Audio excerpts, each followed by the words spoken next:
Hi friends, welcome back to our channel. ఈరోజు మన కిచెన్లో చాలా హెల్తీగా అండ్ టేస్టీగా ఉండే రెసిపీ అండి. ఓట్స్తో బ్రేక్ఫాస్ట్లో దోశను పర్ఫెక్ట్గా ఎలా చేయాలో చూపించబోతున్నానండి. ఎలాంటి పప్పులు కానీ, బియ్యం కానీ, రవ్వ కానీ లేకుండా, అస్సలు నానబెట్టే అవసరం లేకుండా అప్పటికప్పుడు 5 నుంచి 10 నిమిషాల్లో చేసుకోవచ్చండి. టేస్ట్ అయితే చాలా చాలా బాగుంటుందండి. చాలా హెల్త్కు మంచిదండి. ఎలాంటి చట్నీ అవసరం లేకుండా బరువు తగ్గాలనుకున్న వారికి, లేదంటే డయాబెటీస్ ఉన్నవారు కూడా చాలా మంచి రెసిపీ అండి. ఓట్స్తో ఇలా మనం దోశ వేసుకొని తింటే 1కి 4 తింటారండి. అంత రుచిగా, క్రిస్పీగా చాలా బాగుంటుందండి. చట్నీ అవసరం లేకుండా ఇంట్లో ఉండే కర్రీతో లేదంటే పచ్చడితో కూడా తినొచ్చండి. అంత కమ్మగా ఉంటుంది.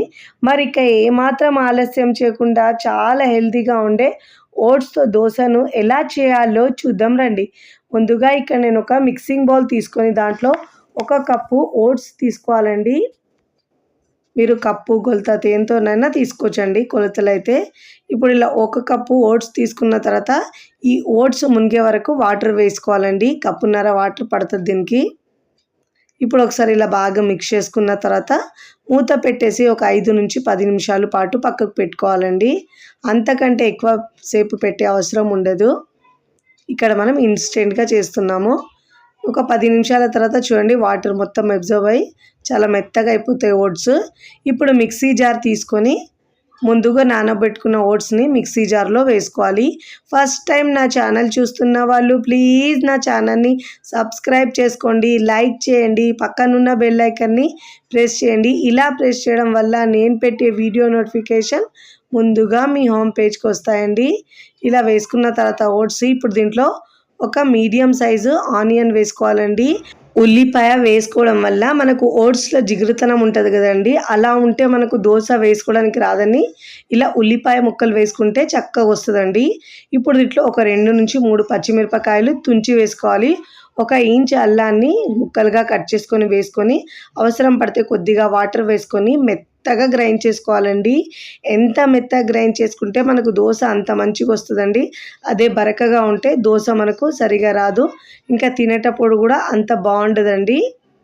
ఇప్పుడు ఇలా గ్రైండ్ చేసుకున్న పిండిని మిక్సింగ్ బౌల్లో వేసుకున్న తర్వాత ఇప్పుడు దీంట్లో మనము రుచికి సరిపోయినంత ఉప్పు వేసుకోవాలండి. ఉప్పు, కారం మీ టేస్ట్ని బట్టి యాడ్ చేసుకోండి. ఇక్కడ నేను మంచి కలర్ కోసం ఒక పావు టీ స్పూన్ దాకా షుగర్ వేస్తున్నానండి. ఒకవేళ మీకు షుగర్ ఇష్టం లేని వాళ్ళు స్కిప్ చేసినా పర్వాలేదండి, కానీ కలర్ మంచిగా వస్తుందండి దోశకి.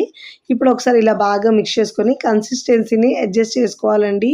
ఒకవేళ మనకు బ్యాటర్ గట్టిగా అనిపిస్తే కొద్దిగా వాటర్ని యాడ్ చేసుకోవాలి. దీంట్లో నాకు కాస్త గట్టిగా అనిపిస్తుందండి, అందుకే ఇప్పుడు దీంట్లో కొద్దిగా వాటర్ వేసుకోవాలి. మరీ పల్చగా కాకుండా, మరీ గట్టి కాకుండా, మన దోశ పిండికి అయితే ఎలా ఉంటుంది పిండి అదే విధంగా ఉండాలండి. ఇప్పుడు ఇలా బాగా మిక్స్ చేసుకున్న తర్వాత కన్సిస్టెన్సీ ఇలా ఉండాలండి. ఇప్పుడు దోశలు వేసుకుందాము. స్టవ్ మీద పెనం పెట్టుకొని పెనం బాగా వేడైన తర్వాత ఇలా స్టవ్ని సిమ్లో ఉంచి వాటర్ చిలకరించి టిష్యూ పేపర్ లేదంటే క్లాత్తో తుడుచుకోవాలండి. ఇలా తుడుచుకోవడం వల్ల దోశ మంచిగా వస్తుంది మనకు. ఇప్పుడు 2 గరిటెల పిండి వేసుకొని లో ఫ్లేమ్లో మంటను ఉంచుకొని దోశను మీకు ఎంత కావాలంటే అంత పల్చగా వేసుకోవచ్చండి. మీకు సాఫ్ట్ దోశ కావాలంటే సాఫ్ట్ దోశ అయినా వేసుకోవచ్చు. ఇలా వేసుకున్న తర్వాత మంచిగా కాల్చుకోవాలండి. మీడియం టు హై ఫ్లేమ్లో మంటను అడ్జస్ట్ చేసుకుంటూ పైన తడి ఆరిన తర్వాత ఒక 1/2 టీ స్పూన్ దాకా ఆయిల్ వేసుకోవాలి. వేసుకొని మంచి కలర్ వచ్చిన తర్వాత మరోవైపుకి టర్న్ చేసుకోవాలి. చక్కగా 2 వైపులా మంచిగా కాలిన తర్వాత ఇప్పుడు మనం దోశను ఫోల్డ్ చేసుకొని ప్లేట్లోకి తీసుకోవాలి. చూడండి, ఇలాంటి కలర్ వచ్చే వరకు కాల్చుకున్న తర్వాత ప్లేట్లోకి తీసుకోవాలి. ఎంత చక్కగా వచ్చింది చూడండి. ఇక్కడ నేను మరొకటి దోశ వేసి చూపిస్తున్నాను. ప్రతిసారి మనం దోశ వేసినప్పుడు వాటర్ చిలకరించి టిష్యూ పేపర్తో తుడుచుకున్న తర్వాతనే దోశ వేసుకోవాలండి. ఇక్కడ మనము దోశ వేసేటప్పుడు లో ఫ్లేమ్లో మంటను ఉంచాలండి. దోశ వేసిన తర్వాత ఫ్లేమ్ని పెంచాలి. మంచి కలర్ వచ్చిన తర్వాత 2 వైపులా చక్కగా ఒక 1/2 టీ స్పూన్ దాకా ఆయిల్ వేసుకొని మంచిగా కాల్చుకున్న తర్వాతనే మంచి కలర్ వచ్చిన తర్వాత ప్లేట్లోకి తీసుకోవాలి. ఇక నేను చేసుకున్న తర్వాత సర్వింగ్ ప్లేట్లోకి సర్వ్ చేసుకుంటున్నానండి. చూస్తుంటేనే ఎప్పుడెప్పుడు తినాలనిపిస్తుందండి. ఇలా హెల్తీగా చేసి పెడితే పిల్లలు పెద్దలు కూడా చాలా ఇష్టంగా తింటారండి. మళ్ళీ మళ్ళీ కావాలంటారు. అంత టేస్టీగా ఉంటుంది. 2 తినేవాళ్ళు 4 తింటారండి. అంత కమ్మగా ఉంటుందండి.